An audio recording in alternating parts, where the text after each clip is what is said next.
I had coffee not long ago with an old friend who had just turned 61. He had his Social Security statement spread across the table like it was a medical chart. He kept rubbing his knuckles the way men do when pain has lived with him long enough to become background noise.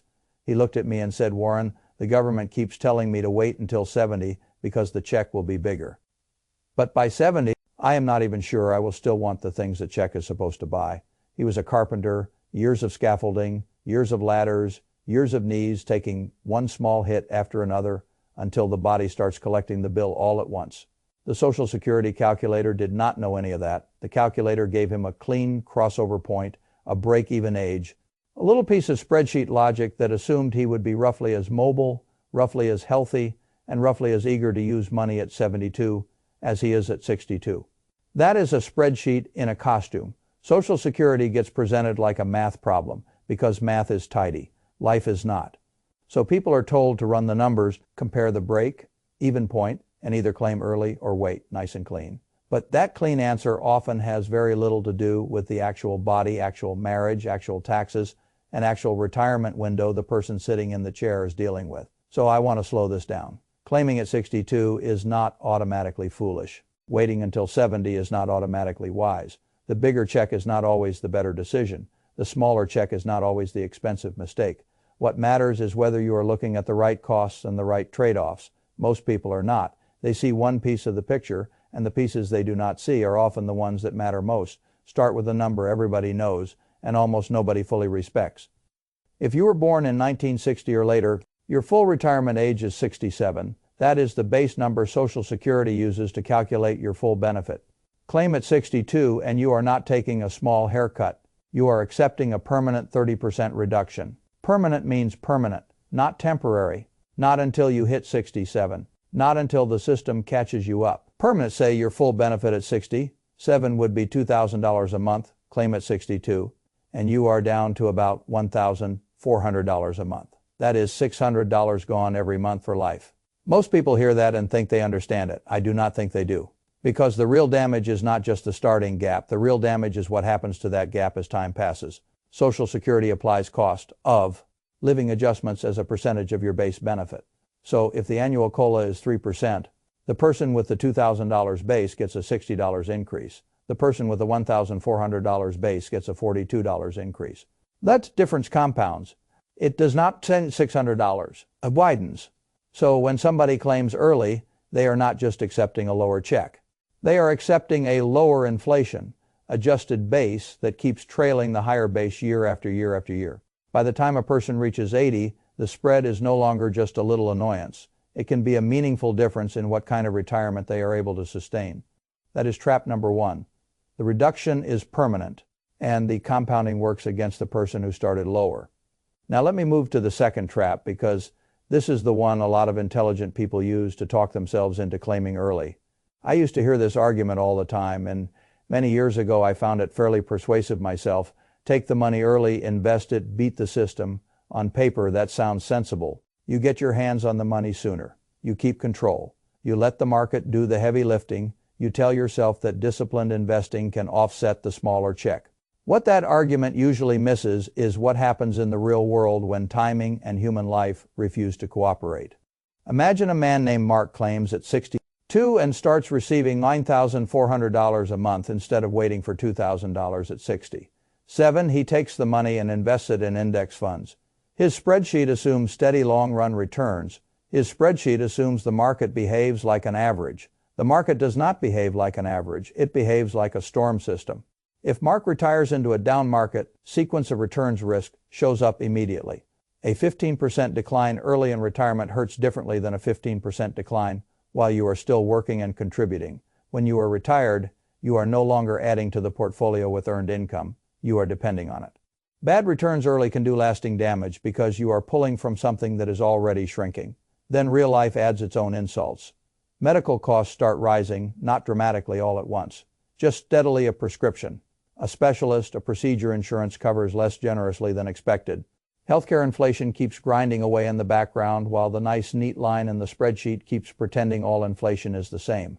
And all through that, Mark's Social Security benefit stays locked at the lower base. That is what people are really trading when they claim early to invest the difference.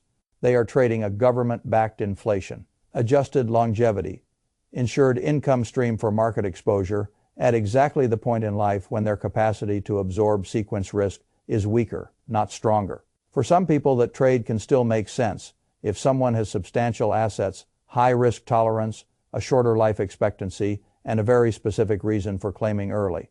The answer is not always wrong, but for most people, I'll just invest it is not a strategy. It is a sentence people use when they want the money now and need a respectable explanation. The higher base at 67 is worth more than most calculators make it appear because every future COLA gets applied to a larger starting number. That should give anyone serious pause before defaulting to the take it early and invest story. Now let me add the piece that almost nobody talks about when they discuss claiming early marriage. If you are married and you are the higher earner, your claiming decision is not just your decision. It can become your spouse's reality long after you are gone. Let me tell you about Sarah and John. John worked for decades in logistics management. He was organized, careful, and exactly the kind of man who liked to think of himself as prepared. He was the higher earner by a comfortable margin. When he turned 62, he decided to file early. He had been reading the usual headlines about Social Security funding. He wanted certainty. Better to lock something in now than wait and worry, he told himself. So he did it. He accepted the reduction. He took roughly $1,540 a month instead of the $2,200 he could have received at 60. John died at 75. Sarah was 72. She had a small benefit of her own, about $800 a month from her own work history. But as the surviving spouse, she was allowed to step up to John's larger benefit. That is how survivor benefits work. The widow or widower keeps the higher of the two benefits, except John's higher benefit was no longer $2,200. It was $1,540. That was the number Sarah inherited. That was the number she had to live on after he was gone. She did not choose that number. John chose it 13 years earlier when he decided to claim early. This is one of the crueler truths in the whole Social Security system.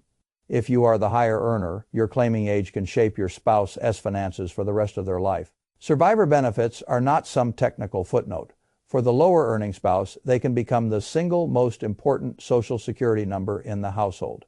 So when the higher earner claims early, they are not just reducing their own lifetime base. They may be reducing the widow's or widower's future base too. That is not a small issue. It is one of the biggest things the break-even calculator never shows. Now let me move to something that works in your favor. If you understand it before you accidentally close the door on it, there is a period between retirement and age 73 that can be one of the most valuable tax windows in all of retirement. I call it a golden window because, for people who know what it is, it really is.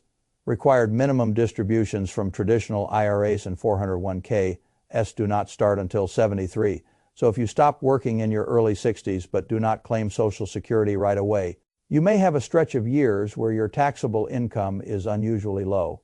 No salary, no Social Security yet, no forced distributions yet. That is an opportunity. That is when Roth conversions can become especially attractive. A Roth conversion means taking money from a traditional IRA, which would otherwise be taxed later as ordinary income, and moving it into a Roth IRA where future growth is tax-free and future qualified withdrawals are tax-free. Why does the golden window matter? Because if your income is low enough during those years, you may be able to convert chunks of your traditional IRA at relatively low tax rates, maybe 10% or 12%, rather than being forced to pay larger rates later when Social Security and RMDs stack on top of each other. Suppose someone has $400,000 in a traditional IRA and converts $40,000 a year over 10 years while sitting in a low bracket. They pay a manageable tax bill now on their terms, and in exchange they shrink future RMDs, reduce future tax pressure, and move future growth into a tax-free bucket. That can be extremely powerful. But if you file for Social Security at 62, you narrow that window immediately. Your taxable income rises, your conversion room shrinks. The amount you can move cheaply gets smaller, which means more money stays trapped in the tax deferred bucket waiting to become a tax problem later. That is one more thing John gave up without realizing it. He did not just lock in a smaller survivor benefit for Sarah. He also closed down years that could have been used for Roth conversions under much more favorable tax conditions.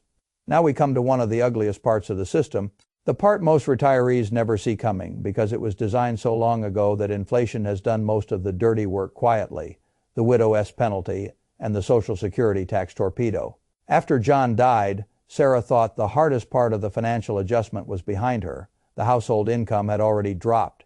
She was living more carefully. She knew her Social Security check was lower than it could have been because of John's choice. She had accepted that.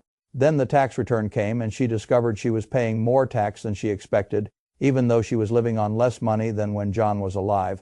That does not feel fair because it is not fair. When she and John were alive, they filed married filing jointly. That gave them broader brackets, a larger standard deduction, and more room before Social Security became taxable. After he died, she filed single. Now here is the ugly part. The Social Security taxation thresholds do not fall in a way that treats a widow gently. They compress the system, uses something called provisional income. That is your adjusted gross income plus tax, exempt interest plus half of your Social Security benefits.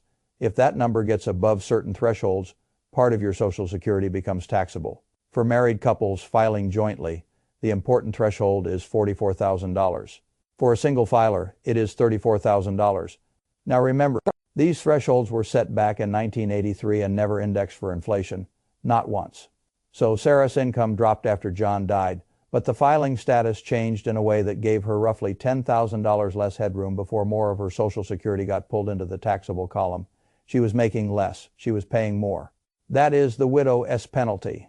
And if she is also taking money out of a traditional IRA, every extra dollar coming out of that IRA can push provisional income higher. Once you are over the relevant threshold, more of your Social Security can become taxable right alongside the IRA withdrawal.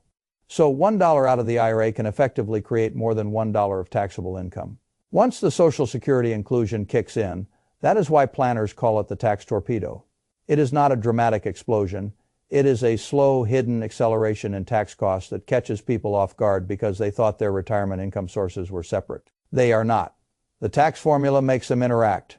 Now step back and look at the pile. A permanent 30% reduction from claiming at 62, a smaller base for every future COLA, a survivor benefit locked at a lower level for the spouse, a shrunken golden window for Roth conversions, a widow's penalty that compresses tax headroom later, a tax torpedo that can make IRA withdrawals and Social Security collide. Put all that together, and the decision to claim early is much bigger than most people think. Now here is the part where I need to be very careful and very honest. None of this means everybody should simply white-knuckle it until 70. That is not my view. I love math, I trust math, but math is supposed to serve life, not replace it. A spreadsheet does not know how your knees feel when you stand up. It does not know your father had a heart event at 67. It does not know your back has been quietly going bad for 6 years. It does not know your job has worn you down in ways that will not show up in a retirement calculator. This is where the life side of the decision matters. Retirement researchers often describe the early years after work as the go-go years, then the slow-go years, then the no-go years. The go-go years are when people are most mobile, most energetic, and most likely to spend on the things that actually make retirement feel worthwhile. Travel time with family, new experiences, seeing people, going places, using the body while the body still wants to be used. Then come the slow-go years. Mobility declines, energy softens, spending shifts away from adventure and toward comfort and management. Then come the no-go years. Discretionary spending usually falls not because money is unavailable, but because capacity is that matters more than most financial television people are willing to admit. If your real go window is 62 to 70, then a giant spreadsheet optimizing for 70 to 80 may be solving the wrong problem. If your knees are bad now, if your energy is lower now, if the job is hurting you now, if your family history suggests waiting could mean having a bigger check at the exact age when you least want or least can use it, then the bigger later argument loses some of its power. A bigger check at 70 is only more valuable if your life at 70 is positioned to use it. That is the question the calculators do not ask.